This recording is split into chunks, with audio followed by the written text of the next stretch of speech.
আসসালামু আলাইকুম। আজকের বাংলা নিউজে সবাইকে জানাচ্ছি স্বাগতম। শুরুতে জানাচ্ছি বিশ্বের আলোচিত খবরের শিরোনাম। গাজায় বিতর্কিত ত্রাণ সংস্থা জিএইচএফ এর একটি ত্রাণ বিতরণ কেন্দ্রে জড়ো হওয়া ক্ষুধার্ত ও অসহায় ফিলিস্তিনিদের উপর মরিচের গুঁড়া ছুড়েছেন ইসরায়েলি সেনারা। ইউক্রেনীয় বাহিনীর উপর নজিরবিহীন অভিযান চালানোর তথ্য জানিয়েছে রাশিয়া। বিশ্বে সেই অভিযানে ইউক্রেনের 1195 জন সেনা নিহতের দাবি করেছে রাশিয়ার প্রতিরক্ষা মন্ত্রণালয়। সিরিয়ার সুইদা প্রদেশে চলমান সহিংসতায় অন্তত 1,28,000 মানুষ বাস্তুচ্যুত হয়েছেন বলে জানিয়েছে জাতিসংঘের অভিবাসন সংস্থা।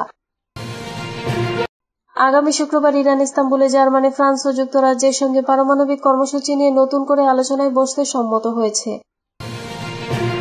পাকিস্তানের বেলুচিস্তান ও খাইবার পাখতুনখোয়া কেপি প্রদেশে পৃথক গোয়েন্দা ভিত্তিক অভিযানে নিরাপত্তা বাহিনী 17 জন সন্ত্রাসীকে হত্যা করেছে। আধুনিক ইতিহাসে প্রথমবারের মতো পানি শূন্য হতে চলেছে আফগানিস্তানের রাজধানী কাবুল। এতক্ষণ শুনছিলেন বিশ্ব আলোচিত খবরের সংবাদ শিরোনাম। এবার বিস্তারিত। আমাদের খবরটি যদি ভালো লেগে থাকে অবশ্যই লাইক, কমেন্ট, শেয়ার করতে ভুলবেন না।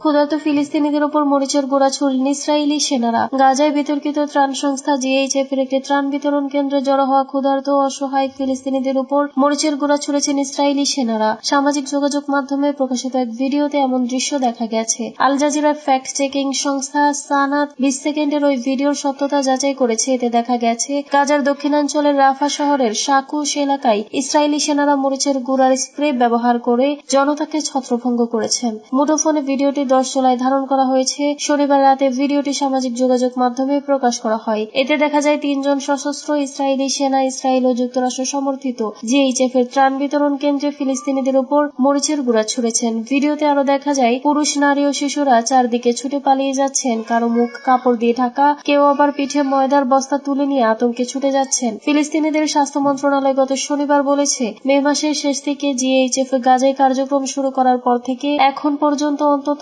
891 জন খাবারের খোঁজে গিয়ে নিহত হয়েছেন।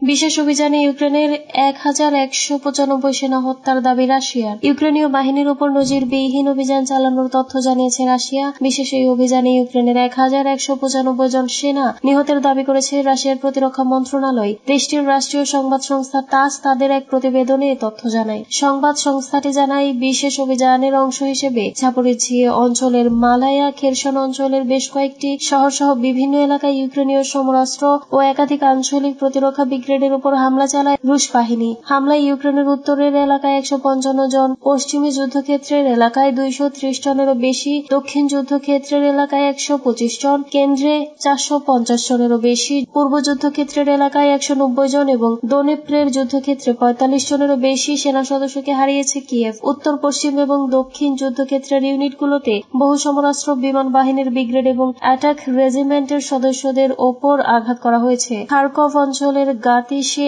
এবং ভোলাচানস্ক বসতি এলাকায় 2টি আঞ্চলিক প্রতিরক্ষা ব্রিগেডের ইউনিটেও হামলা চালায় রুশ বাহিনী। হামলায় ইউক্রেন একটি সাঁজোয়া যুদ্ধযান, 3টি মোটরযান, 4টি আর্টিলারি এবং একটি গোলাবারুদ ডিপো হারিয়েছে বলে জানিয়েছে রুশ প্রতিরক্ষা বাহিনী।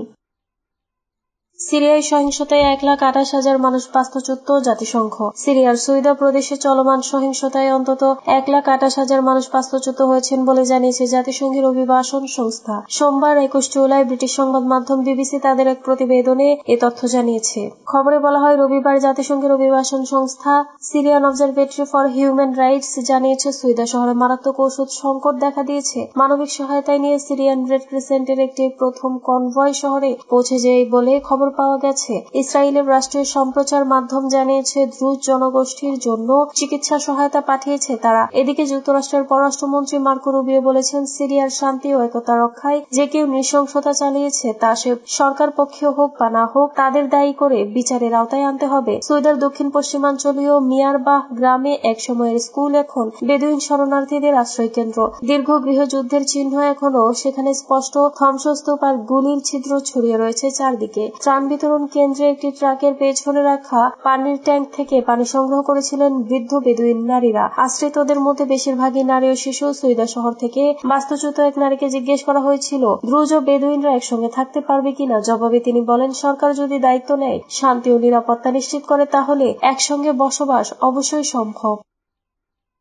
জার্মানি, ফ্রান্স ও যুক্তরাজ্যের সঙ্গে আলোচনায় বসতে সম্মত ইরান। আগামী শুক্রবার ইরান ইস্তাম্বুলে জার্মানি, ফ্রান্স ও যুক্তরাজ্যের সঙ্গে পারমাণবিক কর্মসূচি নিয়ে নতুন আলোচনায় বসতে সম্মত হয়েছে। ইরানের রাষ্ট্রীয় টেলিভিশনের উদ্ধৃতি দিয়ে তেহরান থেকে বার্তা সংস্থা এএফপি এ খবর জানিয়েছে। এ নিয়ে সোমবার ইরানের পররাষ্ট্র মন্ত্রণালয়ের মুখপাত্র ইসমাইল বাঘাই বলেছেন, ইউরোপীয় দেশগুলোর অনুরোধের প্রেক্ষিতে ইরান পারমাণবিক কর্মসূচি নিয়ে নতুন করে আলোচনা করতে সম্মত হয়েছে। এর আগে ইরানের পররাষ্ট্র মন্ত্রণালয়ের মুখপাত্র ইসমাইল বাঘাই জানিয়েছেন, যুক্তরাজ্য, ফ্রান্স ও জার্মানির সঙ্গে ইরানের বৈঠক উপপররাষ্ট্রমন্ত্রী পর্যায়ে অনুষ্ঠিত হবে। ইউরোপের এই তিন দেশ সম্প্রতি হুঁশিয়ারি দিয়েছিল, আলোচনা শুরু না হলে বা ফলপ্রসূ না হলে আগস্টের শেষ নাগাদ ইরানের উপর আবারও আন্তর্জাতিক নিষেধাজ্ঞা আরোপ করা হবে।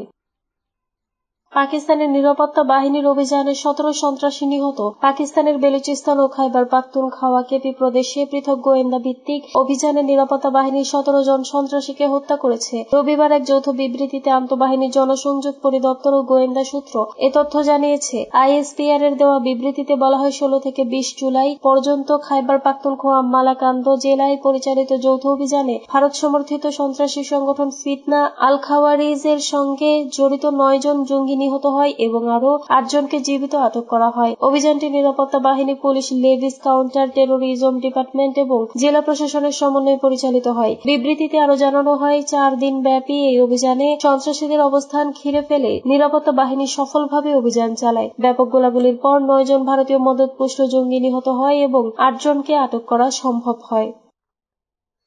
ইতিহাসে প্রথমবারের মতো পানিশূন্য হতে চলেছে কাবুল। আধুনিক ইতিহাসে প্রথমবারের মতো একটি রাজধানী শহর পুরোপুরি পানিশূন্য হওয়ার মুখে। আফগানিস্তানের রাজধানী কাবুলে প্রতিদিন পানির জন্য জীবন মরণের লড়াই করেছেন বাসিন্দারা। মার্কিন সংবাদ মাধ্যম সিএনএন জানিয়েছে, ভয়াবহ এই জল সংকটের মুখে পড়েছে শহরটি। 42 বছর বয়সী রাহিলা নামের এক নারী জানান, পানির গাড়ির শব্দ পেলে তিনি বালতি আর কন্টেইনার হাতে রাস্তায় দৌড়ান। দেরি করলে আর পানি পাওয়া যায় না। তার কথায়, পানি পাওয়ার কোনো উপায় নেই। এখন এটা আমাদের বাঁচা মরার প্রশ্ন হয়ে দাঁড়িয়েছে। আন্তর্জাতিক সাহায্য সংস্থা মার্সি কর্পস জানায়, কাবুলে পানি সংকটের পাশাপাশি স্বাস্থ্য, অর্থনীতি ও মানবিক বিপর্যয়ের আশঙ্কাও দেখা দিয়েছে। গত 3 দশকে কাবুলের জনসংখ্যা বেড়েছে প্রায় দ্বিগুণ। 20 লাখ থেকে এখন তা 50 লাখের কাছাকাছি। এই জনসংখ্যা বৃদ্ধির সঙ্গে জলবায়ু পরিবর্তন ও অপরিকল্পিতভাবে ভূগর্ভস্থ পানি উত্তোলনের কারণে শহরের অর্ধেকের বেশি কূপ ইতোমধ্যে শুকিয়ে গেছে। প্রতি বছর কাবুলে প্রয়োজনের চেয়ে প্রায় 4 কোটি 40 লাখ কিউবিক মিটার পানি উত্তোলন করা হচ্ছে,